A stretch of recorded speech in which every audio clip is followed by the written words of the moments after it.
بسم اللہ الرحمن الرحیم یا ایہا الذین آمنوا اتقوا اللہ ولتنظر نفس ما قدمت لغد واتقوا اللہ ان اللہ خبیر بما تعملون۔ اے ایمان والو، اللہ سے ڈرتے رہو اور ہر شخص کو دیکھنا چاہیے کہ اس نے کل یعنی آخرت کے لیے کیا سامان بھیجا ہے، اور ہم پھر کہتے ہیں کہ اللہ سے ڈرتے رہو، بے شک اللہ تمہارے سب اعمال سے خبردار ہے۔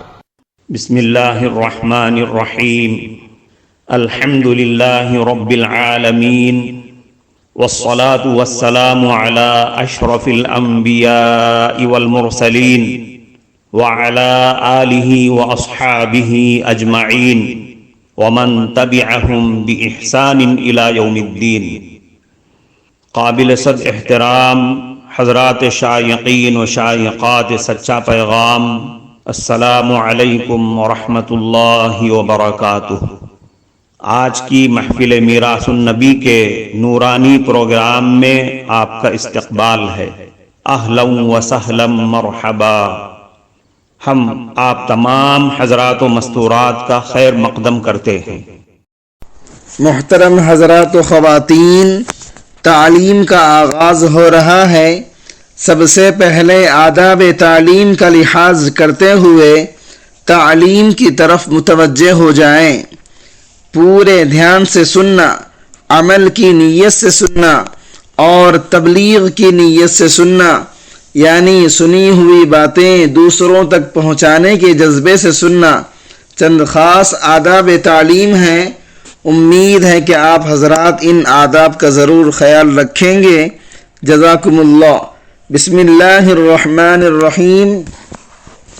حضرت ابو ہریرہ رضی اللہ عنہ سے روایت ہے کہ رسول اللہ صلی اللہ علیہ وسلم نے فرمایا، کیا میں تم کو وہ اعمال نہ بتاؤں جن کی برکت سے اللہ گناہوں کو مٹاتا ہے اور درجے بلند فرماتا ہے؟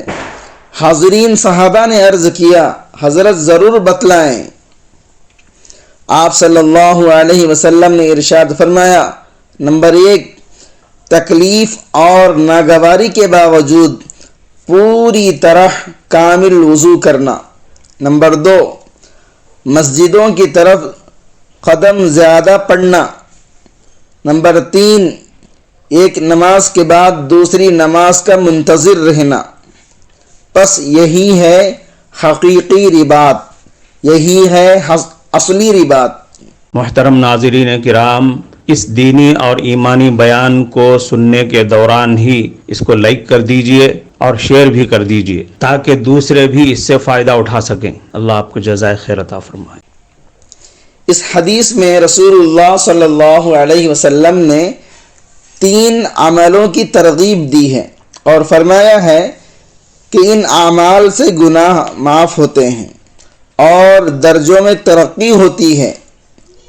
ایک یہ کہ وضو کرنے میں اگر کسی وجہ سے تکلیف اور مشقت ہو تو اس کے باوجود وضو پورا کیا جائے، اور وضو کرنے میں خلاف سنت اختصار سے کام نہ لیا جائے۔ مثلا سردی کا موسم ہے اور پانی ٹھنڈا ہے یا پانی کم ہے، جو پورا وضو سنت کے مطابق کرنے اور ہر عضو کو، ہر پارٹ کو 3 دفعہ دھونے کے لیے کافی نہیں ہو سکتا، بلکہ ایسا کرنے کے لیے، یعنی سنت کے مطابق وضو کرنے کے لیے، کامل وضو کرنے کے لیے پانی کچھ دور چل کر جا کر لانا پڑتا ہے، تو ایسی صورت میں تکلیف اور مشقت اٹھا کر سنت کے مطابق کامل وضو کرنا ایسا محبوب عمل ہے جس کی برکت سے بندے کو گناہوں سے پاک صاف کر دیا جاتا ہے اور اس کے درجے بلند کر دیے جاتے ہیں۔ دوسرا عمل آپ صلی اللہ علیہ وسلم نے بتایا، مسجد کی طرف قدموں کا زیادہ پڑنا، یعنی مسجد سے زیادہ تعلق رکھنا اور نماز کے لیے بار بار مسجد کی طرف جانا۔ ظاہر ہے کہ جس کا مکان مسجد سے جتنے زیادہ فاصلے پر ہوگا، دور ہوگا، اس کا حصہ اس سعادت میں اسی حساب سے زیادہ ہوگا۔ اور تیسرا عمل آپ صلی اللہ علیہ وسلم نے بتایا، ایک نماز کے بعد دوسری نماز کا منتظر رہنا، انتظار کرنا اور دل کا اسی میں لگا رہنا۔ اور ظاہر ہے کہ یہ حال اسی بندے کا ہوگا جس کے دل کو نماز سے چین اور سکون ملتا ہوگا، اور رسول اللہ صلی اللہ علیہ وسلم کی قرۃ عینی فی الصلاۃ والی کیفیت کا کوئی ذرہ جس کو نصیب ہوگا۔ حدیث کے آخر میں آپ صلی اللہ علیہ وسلم نے فرمایا، یہی حقیقی رباط ہے، یہی اصلی رباط ہے۔ رباط کے معروف معنی، مشہور معنی اسلامی سرحد پر پڑاؤ ڈالنے کے ہیں۔ دشمن کے حملے سے حفاظت کے لیے جو مجاہدین سرحد پر متعین کر دیے جاتے ہیں، ان کے پڑاؤ کو رباط کہا جاتا ہے۔ ظاہر ہے کہ یہ بڑا عظیم الشان عمل ہے، ہر وقت جان خطرے میں رہتی ہے۔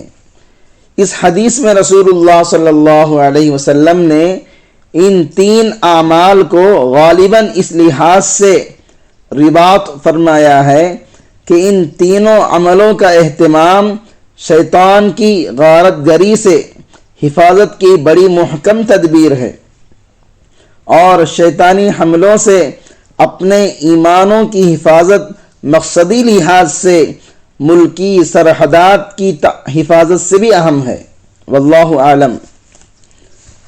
حضرت ثوبان رضی اللہ عنہ سے روایت ہے کہ رسول اللہ صلی اللہ علیہ وسلم نے فرمایا، ٹھیک ٹھیک چلو، صراط مستقیم پر قائم رہو، لیکن چونکہ یہ استقامت بہت مشکل ہے، اس لیے تم اس پر پورا قابو ہرگز نہیں پا سکو گے، لہذا ہمیشہ اپنے کو قصوروار اور خطا کار بھی سمجھتے رہو، اور اچھی طرح جان لو کہ تمہارے سارے اعمال میں سب سے بہتر عمل نماز ہے، اس لیے اس کا سب سے زیادہ اہتمام کرو، اور وضو کی پوری نگہداشت بس بندہ مومن ہی کر سکتا ہے۔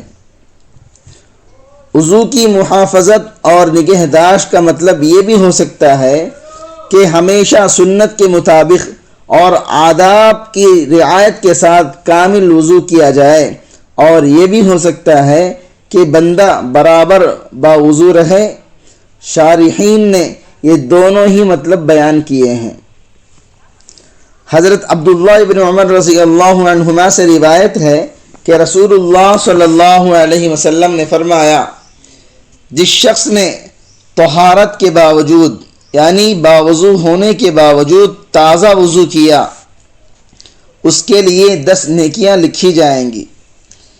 اس ارشاد کا مقصد بظاہر یہ واضح کرنا ہے کہ باوضو ہونے کی حالت میں تازہ وضو کرنے کو فضول یا عبث یا بیکار نہ سمجھا جائے، بلکہ یہ ایسی نیکی ہے جس کے کرنے والے کے نامہ اعمال میں 10 نیکیاں لکھی جاتی ہیں۔ اکثر علماء کی رائے یہ ہے کہ رسول اللہ صلی اللہ علیہ وسلم کے اس ارشاد کا تعلق اس صورت سے ہے جبکہ پہلے وضو سے کوئی ایسی عبادت کر لی گئی ہو جس عبادت کے لیے وضو ضروری ہے۔ اس لیے اگر کسی نے وضو کیا اور ابھی وضو سے کوئی عبادت ادا نہیں کی اور نہ کوئی ایسا کام کیا جس کے بعد وضو کی تجدید مستحب ہو جاتی ہے، تو ایسی صورت میں اس کو تازہ وضو نہیں کرنا چاہیے۔ حضرت شبیب ابن ابی روح رحمۃ اللہ علیہ نے رسول اللہ صلی اللہ علیہ وسلم کے ایک صحابی سے روایت کی ہے کہ حضور صلی اللہ علیہ وسلم نے ایک دن فجر کی نماز پڑھی اور اس میں آپ نے سورہ روم شروع کی، تو آپ کو اس میں اشتباہ ہو گیا اور خلل پڑ گیا۔ جب آپ نماز پڑھ چکے تو فرمایا، بعض لوگوں کی یہ کیا حالت ہے کہ ہمارے ساتھ نماز میں شریک ہو جاتے ہیں اور طہارت یعنی وضو وغیرہ اچھی طرح نہیں کرتے، بس یہی لوگ ہمارے قرآن پڑھنے میں خلل ڈالتے ہیں۔ معلوم ہوا کہ وضو وغیرہ طہارت اچھی طرح نہ کرنے کے برے اثرات دوسرے صاف دلوں پر بھی پڑتے ہیں، اور اتنے پڑتے ہیں کہ ان کی وجہ سے قرآن مجید کی قرأت میں گڑبڑ ہو جاتی ہے۔ اور جب نبی کریم صلی اللہ علیہ وسلم کا قلب مبارک دوسرے لوگوں کی اس طرح کی کوتاہیوں سے اتنا متاثر ہوتا تھا تو پھر ہم عوام کس شمار اور خطار میں ہیں۔ لیکن چونکہ ہمارے قلوب پر زنگ کی تہیں جم چکی ہیں، اس لیے ہم کو ان چیزوں کا احساس نہیں ہوتا۔ اس حدیث سے بڑی وضاحت کے ساتھ یہ بات معلوم ہو گئی کہ انسانوں کے قلوب پر ساتھ والوں کی اچھی یا بری کیفیات کا کس قدر اثر پڑتا ہے۔ اصحاب قلوب صوفیاء کرام نے اس حقیقت کو خوب سمجھا۔ طہارت اور نظافت کے سلسلے میں رسول اللہ صلی اللہ علیہ وسلم نے جن چیزوں پر خاص طور سے زور دیا ہے اور بڑی تاکید فرمائی ہے، ان میں سے ایک مسواک بھی ہے۔ ایک حدیث میں آپ صلی اللہ علیہ وسلم نے یہاں تک فرمایا ہے کہ اگر مجھے یہ خیال نہ ہوتا کہ میری امت پر بڑی مشقت پڑ جائے گی تو میں ہر نماز کے وقت مسواک کرنا ان پر لازم کر دیتا۔ مسواک کے جو طبی فوائد ہیں اور بہت سے امراض سے اس کی وجہ سے جو تحفظ ہوتا ہے، آج کل کا ہر صاحب شعور اس سے کچھ نہ کچھ واقف ہے، لیکن دینی نقطۂ نگاہ سے اس کی اصل اہمیت یہ ہے کہ وہ اللہ تعالیٰ کو بہت زیادہ راضی کرنے والا عمل ہے۔ اس مختصر تمہید کے بعد مسواک کی ترغیب اور تاکید کے بارے میں رسول اللہ صلی اللہ علیہ وسلم کے چند ارشادات سنیے۔ حضرت عائشہ صدیقہ رضی اللہ عنہا سے روایت ہے کہ رسول اللہ صلی اللہ علیہ وسلم نے ارشاد فرمایا، مسواک منہ کو بہت زیادہ پاک صاف کرنے والی اور اللہ تعالیٰ کو بہت زیادہ خوش کرنے والی چیز ہے۔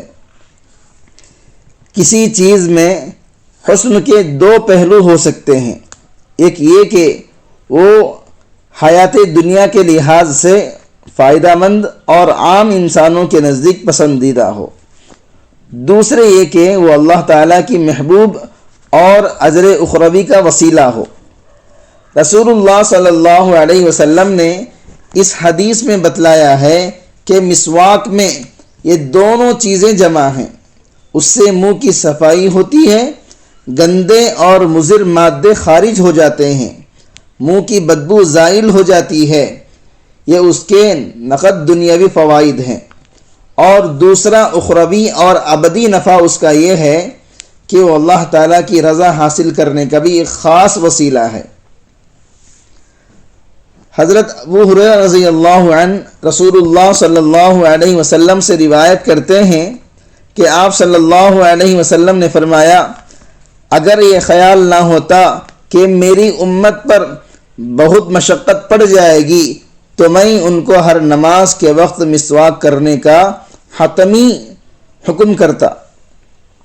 مطلب یہ ہے کہ اللہ تعالیٰ کی نگاہ میں مسواک کی محبوبیت اور اس کے عظیم فوائد دیکھتے ہوئے میرا جی چاہتا ہے کہ اپنے ہر امتی کے لیے حکم جاری کر دوں کہ وہ ہر نماز کے وقت مسواک ضرور کیا کرے، لیکن ایسا حکم میں نے صرف اس خیال سے نہیں دیا کہ اس سے میری امت پر بہت بوجھ پڑ جائے گا اور ہر ایک کے لیے اس کی پابندی کرنا مشکل ہو جائے گا۔